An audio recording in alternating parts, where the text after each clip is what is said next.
اعوذ باللہ من الشیطان الرجیم بسم اللہ الرحمن الرحیم۔ اب آئیے بسم اللہ الرحمن الرحیم، اب یہ سورہ بقرہ شروع ہو رہی ہے۔ سورۃ البقرہ جو 286 آیات پر مشتمل ہے، تقریباً 2.5 پاروں پر پھیلی ہوئی ہے۔ ہر شخص جانتا ہے کہ یہ قرآن حکیم کی حجم کے اعتبار سے سب سے بڑی سورت ہے، لیکن یہ معاملہ صرف حجم کا نہیں ہے۔ نبی اکرم صلی اللہ علیہ وسلم نے اسے سنام القرآن قرار دیا ہے۔ آپ نے فرمایا لکل شیء سنام، ہر چیز کی ایک چوٹی ہوتی ہے، جیسے اونٹ کا کوہان ہوتا ہے۔ وسنام القرآن البقرہ، سنام القرآن، قرآن کی چوٹی جو ہے وہ سورۃ البقرہ ہے۔ یہ نوٹ کر لیجئے جو میں نے کل آپ کو جو مختلف مکی اور مدنی صورتوں کے گروپوں کے بارے میں بتایا تھا کہ یہاں سے اب پہلی منزل بھی شروع ہو رہی ہے اور پہلا گروپ بھی شروع ہو رہا ہے، اور اس کے ساتھ جو اگلی صورت آئے گی وہ اس کا جوڑا ہے، سورہ آل عمران، جس کی سب سے نمایاں علامت یہ نوٹ کیجئے، یہ بھی الف لام میم سے شروع ہوئی، اگلی بھی الف لام میم سے شروع ہوگی۔ اس کے بعد 2 صورتیں مدنی اور ہیں، لیکن ان دونوں میں نہ حروف مقطعات ہے نہ کوئی اور تمہیدی کلام ہے، براہ راست خطاب سورہ نساء میں یا ایھا الناس اور سورہ مائدہ میں یا ایھا الذین آمنوا، کوئی تمہیدی بات نہیں، کوئی حروف مقطعات نہیں، براہ راست خطاب۔ وہ ایک جوڑا ہے سورہ نساء اور سورہ مائدہ، اور یہ ایک جوڑا ہے سورہ بقرہ اور سورہ آل عمران۔ سورہ بقرہ اور سورہ آل عمران کو نبی اکرم صلی اللہ علیہ وسلم نے الزہراوین بھی قرار دیا ہے۔ زہرا کہتے ہیں بڑی روشن چیز کو، یہ حضرت فاطمہ رضی اللہ تعالی عنہا کے نام کے ساتھ آتا ہے، فاطمہ الزہراء، تو زہرا بہت روشن دمکتی ہوئی شے۔ الزہراوین، یہ 2 نہایت دمکتی ہوئی صورتیں ہیں جو قیامت کے دن 2 بدلیوں کی شکل میں ظاہر ہوں گی، حضور نے فرمایا، اور جو لوگ ان صورتوں سے محبت کرتے تھے ان پر سایہ کریں گی۔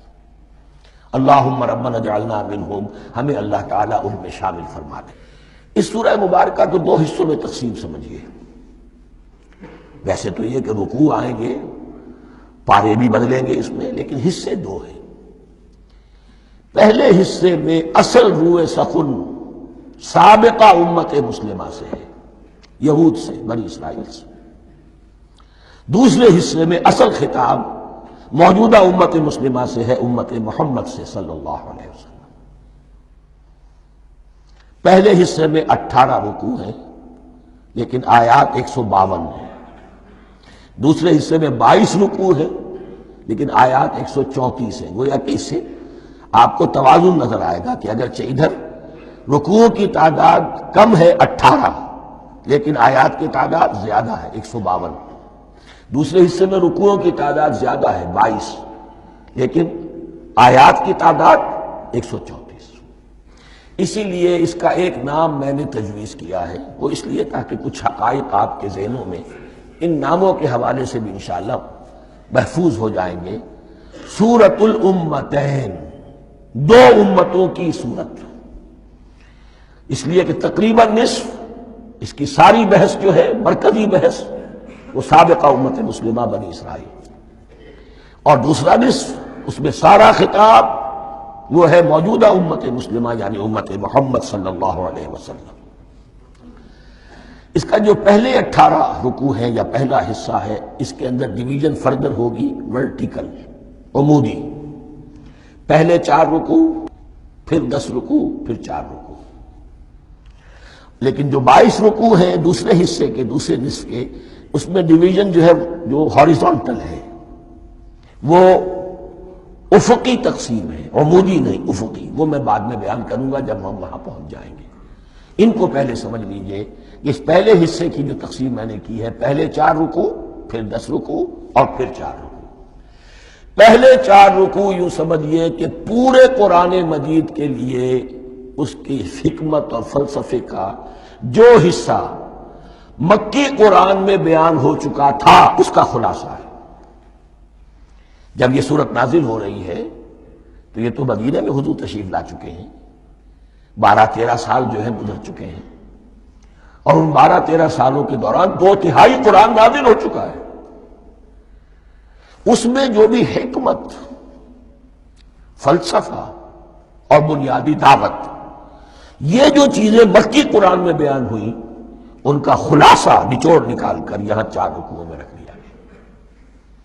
اگرچہ ان میں بھی جب گہرائی میں آپ دیکھیں گے تو روح سخن جو ہے وہ بنی اسرائیل کی طرف ہے، وہ میں بعد میں عرض کروں گا، لیکن اضافی طور پر یہ سمجھ لیجئے کہ پورے مکی قرآن کے حکمت اور پیغام کا خلاصہ ان 4 رکوعوں میں۔ پھر 10 رکوع ہیں جن میں براہ راست خطاب ہے سابقہ امت مسلمہ، یا بنی اسرائیل۔ اس کے بھی 2 حصے ہیں۔ پہلے ایک رکوع میں دعوت ہے، بڑا انداز اس کا بڑا پیارا ہے، اس میں دعوت ہے، ایمان لاؤ محمد پر صلی اللہ علیہ وسلم۔ اور اس کے بعد 9 رکوع ہیں ملامت کے، ملامت، تنقید، تم نے یہ کیا اور یہ کیا اور یہ کیا، ہم نے یہ احسان کیے، یہ احسان کیے، یہ احسان کیے، تم نے یہ ناشکری کی، یہ ناشکری کی، یہ ناشکری کی۔ اور اس سب کا نتیجہ آخری 4 رکوعوں میں ہے کہ اب تمہیں اس منصب سے معزول کیا جا رہا ہے جس پر تم 2000 برس تک فائز رہے ہو، اور تمہیں ہٹا کر اب ایک نئی امت محمد کی شکل میں جو وجود میں آ چکی ہے صلی اللہ علیہ وسلم، اسے اس پر فائز کیا جا رہا ہے۔ اور اس کی علامت کے طور پر اسے میں کہا کرتا ہوں کورونیشن، تاج پوشی۔ ایک امت معزول، دوسری امت اس کا نصب ہو رہا ہے، اس کی تاج پوشی کے لیے سمبل، علامت کیا ہے؟ قبلہ تحویل۔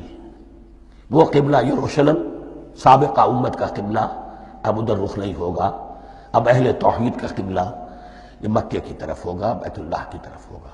تو تحویل قبلہ کا مضمون ہے جو ان 4 رکوعوں میں آتا ہے۔ تو یہ میں نے تھوڑی سی تمہید جو ہے آپ کے سامنے رکھ دی ہے۔ اب بسم اللہ کیجئے۔ صدق اللہ العظیم۔